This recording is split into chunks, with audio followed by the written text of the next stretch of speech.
नमस्कार, मैं राजेंद्र योगी। आज परमाणु संरचना में आज लेके आया हूँ स्पेक्ट्रम। क्या लेके आया हूँ? स्पेक्ट्रम यानी वर्णक्रम। जो नॉर्मली लाइट होती है, अगर उसको प्रिज्म से निकाले, किसमें से निकाले? प्रिज्म से निकाले। जो नॉर्मली प्रकाश होता है, जो नॉर्मल प्रकाश होता है, अगर उसको निकाले तो वो अलग अलग प्रकार के कलर्स क्या निकालेगा? अलग अलग प्रकार की कलर्स निकालेगा। क्या निकालेगा? कलर्स, लाइनें प्राप्त होंगी। क्या होंगी? अलग अलग प्रकार की लाइनें प्राप्त होंगी। उसे क्या कहते हैं? स्पेक्ट्रम। क्या कहते हैं? स्पेक्ट्रम।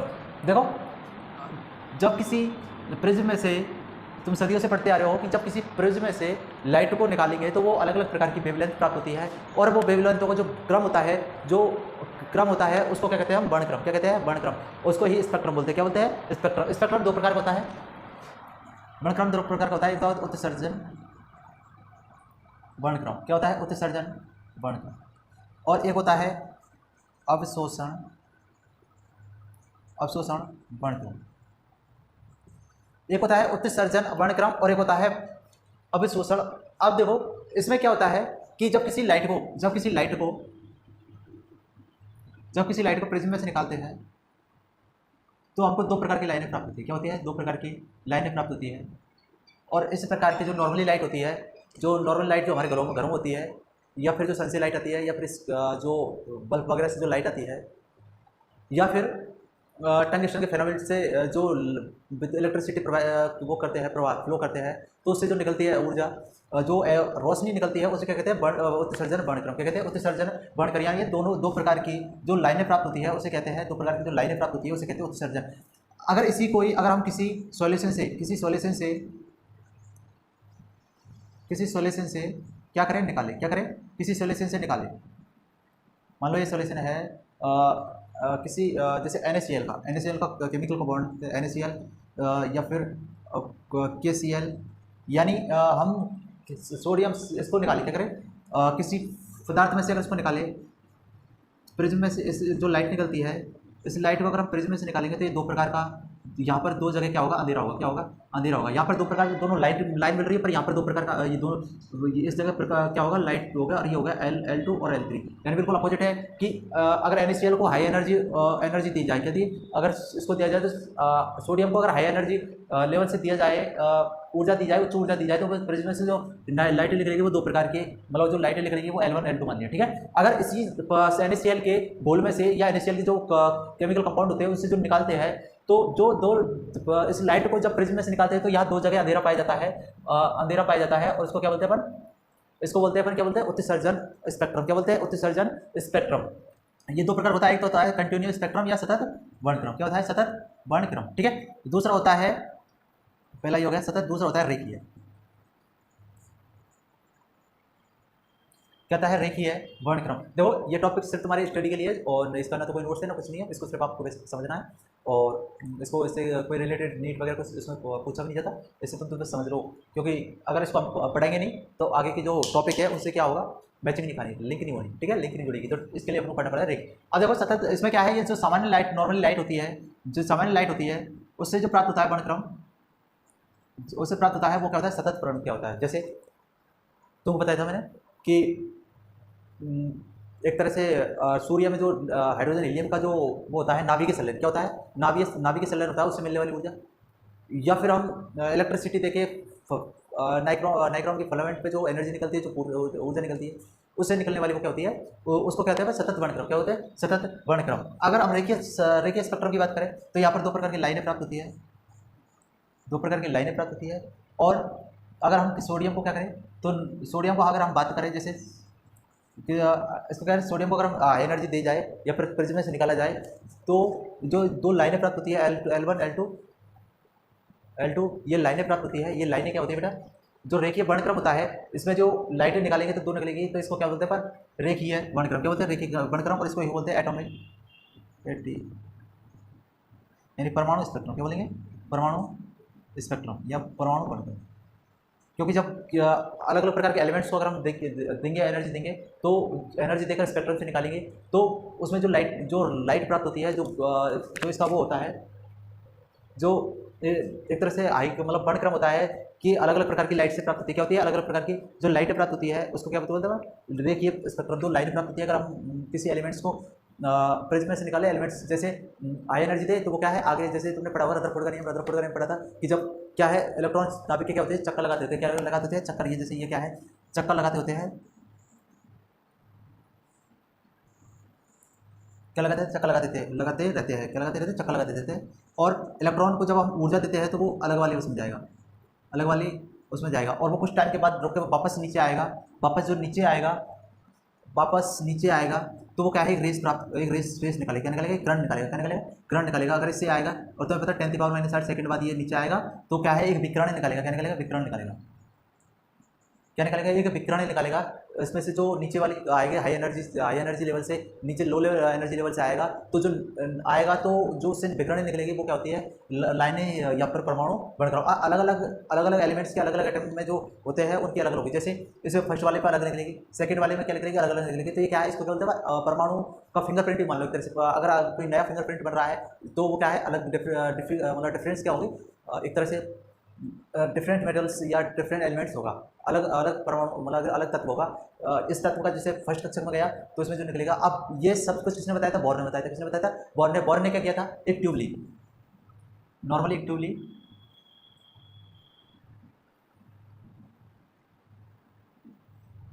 एक क्या ली, ट्यूब ली, और उसने क्या किया था, हाई लो प्रेशर, इसमें क्या बन रही थी, हाइड्रोजन गैस, क्या हो रही थी, हाइड्रोजन गैस बन रही थी, और लो प्रेशर और हाई वोल्टेज। अब हाई वोल्टेज तुम्हें पता है 10,000 से ज़्यादा, 10,000 वोल्टेज से क्या थी, ज़्यादा दी थी, क्या दी थी, 10,000 वोल्टेज से क्या दी थी, ज़्यादा दी थी। और 10,000 वोल्टेज से क्योंकि तुम्हें पता है 10,000 पर तो क्या कैथोड एनोड रेस बनने लगती है, तो उससे ज़्यादा, तो इसमें जो प्राप्त होती है, जो प्राप्त होती है माना जाता है वो रेड कलर की प्राप्त होती है। क्या होती है, रेड कलर की एक रेस प्राप्त होती है।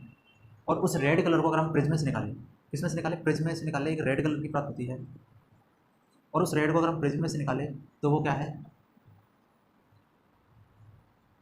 अलग अलग, ये जैसे यहाँ अलग अलग गुच्छा प्राप्त होता है, क्या होगा, अलग अलग गुच्छा प्राप्त होगा। तो बोर्न ने ये बता दिया कि भाई अलग अलग फिंगरप्रिंट्स होती है, अलग अलग एटम की क्या होती है, अलग अलग फिंगरप्रिंट्स होती है। अब हम पढ़ते हैं हाइड्रोजन स्पेक्ट्रम, क्या बोलेंगे, हाइड्रोजन स्पेक्ट्रम,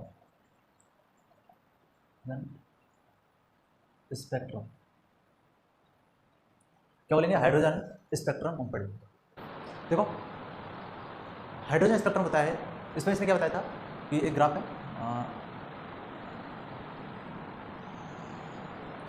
कि भाई जैसे देखो ये एटम है और इस एटम से ये एटम, इसको जो ऊर्जा स्तर बता रहा है ये, ठीक है, इसको जो ऊर्जा स्तर बता रहा है, अगर इसमें जो जंप करेगा या फिर इसमें जो जंप करेगा और इसके बाद जो नीचे आएगा तो वो क्या है, वेव्स निकालेगा, क्या निकालेगा, वेव्स निकालेगा, क्या निकालेगा, वेव्स। अब ये अलग अलग प्रकार के निकालेगा। तो देखो सबसे पहले मैं एनर्जी लेवल बता देता हूँ।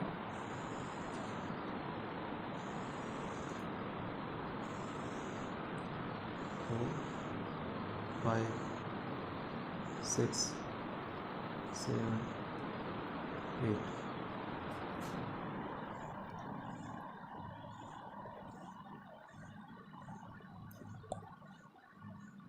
देखो मेरे साथ दोहराओ, देखो Lyman, pasture, Lyman, बामर, pasture, bracket और फंड, पता है ब्रैकेट और फंड। तो देखो ये एनर्जी लेवल है, ऊर्जा स्तर, ये 1 2 3 4 5 6 7 8, ठीक है, ये एनर्जी लेवल है। तो देखो अब इसमें से जो आएगा रैंक कक्षक के लिए, ये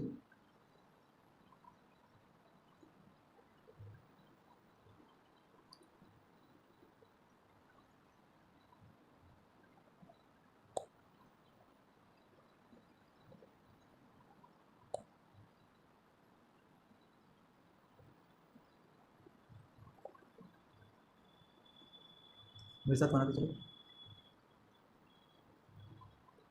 सेकंड के लिए देखो,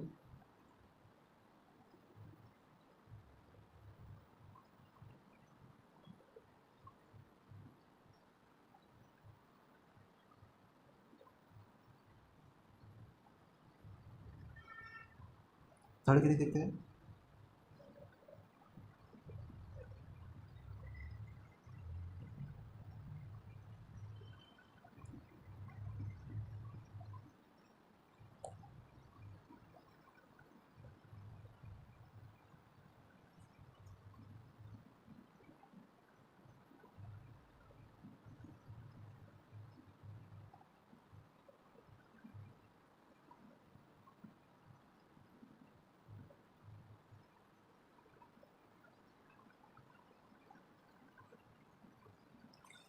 तो देखो जब फर्स्ट एनर्जी लेवल फ्री करता है तो इसको अपन क्या बोलते हैं, ये जो श्रेणी प्राप्त होती है कि भाई कोई कई किताबों में क्या है, इसको पहले दे देता है, इसको बाद में दे देता है। तुम देखो कैसे बना लो, ये तो पहले छोटे को ले लो या फिर बड़े को पहले ले लो, ठीक है। तो इस श्रेणी को क्या बोलते हैं अपन, लाइमन श्रेणी, लाइमन श्रेणी।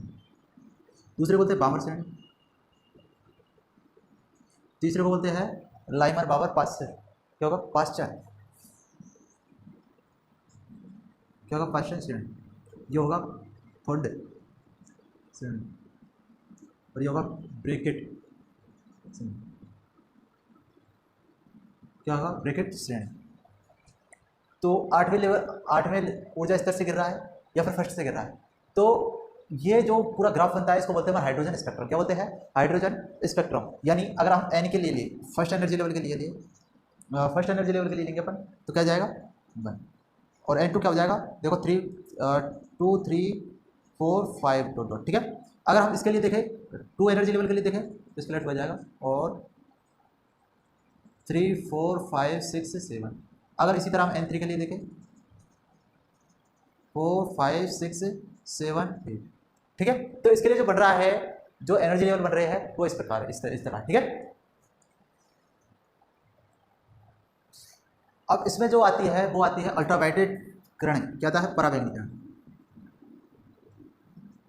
क्या आएंगे परावैंगनी किरण, इससे जो निकलती है वो यूवी निकलती है,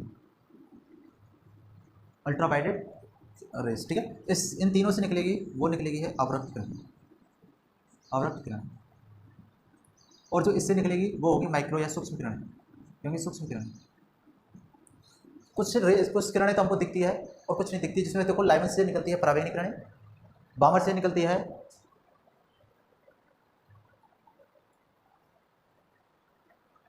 बामर से, और पाश्चर से फुट से निकलेगी अवरक्त किरणें, और ब्रैकेट से निकलेगी सूक्ष्म किरणें, क्या निकलेंगे सूक्ष्म किरणें, ठीक है। इस ग्राफ को आप अच्छी तरह बना लेना, यही इंपॉर्टेंट है एग्जाम की नज़र से, ठीक है। अब देखो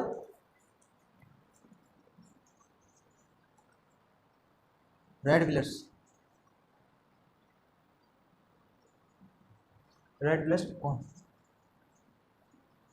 कॉन्स्टेंस, रेड विलर कॉन्स्टेंस, देखो सिर्फ देखो म्यू बराबर RH 1/n 1 का स्क्वायर माइनस 1/r2 का स्क्वायर, ठीक है। ये सिर्फ ओनली फॉर किसके लिए है, ओनली फॉर हाइड्रोजन के लिए,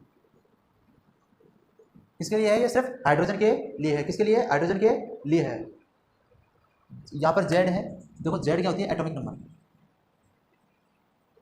एटॉमिक नंबर ऑफ एटॉमिक, क्या होती है, नंबर ऑफ एटॉमिक। यानी अगर हम देखो हाइड्रोजन के लिए हीलियम के लिए, हीलियम के लिए एटॉमिक नंबर कितना हो जाएगा +1, लिथियम ले तो इसके लिए क्या जाएगा, इसके लिए +1 हो जाएगा, क्या जाएगा +1 हो जाएगा, कितना हो जाएगा +1, ठीक है, +1 हो जाएगा। देखो अब अलग अलग एलिमेंट्स के लिए अगर अपन ले तो क्या जाएगा, देखो म्यू बराबर RH 1/n 1 का स्क्वायर माइनस 1/n2 का स्क्वायर, और यह जाएगा Z का स्क्वायर, Z का स्क्वायर मतलब परमाणु क्रमांक का स्क्वायर, ठीक है। अब यहाँ क्या है, यहाँ क्या है, तो देखो ये जो है ये क्या है, वेव नंबर, क्या है ये, वेव नंबर, क्या है, वेव नंबर, ठीक है। ये देखो म्यू बराबर H लैम्डा, ये तुमने पढ़ चुके हो, है ना, ये पढ़ चुके हो। RH यहाँ क्या है, क्या है, रेडवर कांस्टेंट, क्या है, रेडवर कांस्टेंट, क्या है, रेडवर कांस्टेंट, रेडवर कांस्टेंट, रेडवर कांस्टेंट, क्या है, कांस्टेंट, रेडवर कांस्टेंट, और जिसका मान कितना होता है 109678 क्या जाएगा 78 सेंटीमीटर, यानी इसको मीटर में बदलना होता है सेंटीमीटर, ठीक है। अगर हम फर्स्ट के लिए देखें, किसके लिए देखें, अगर हम फर्स्ट कक्षा के लिए देखें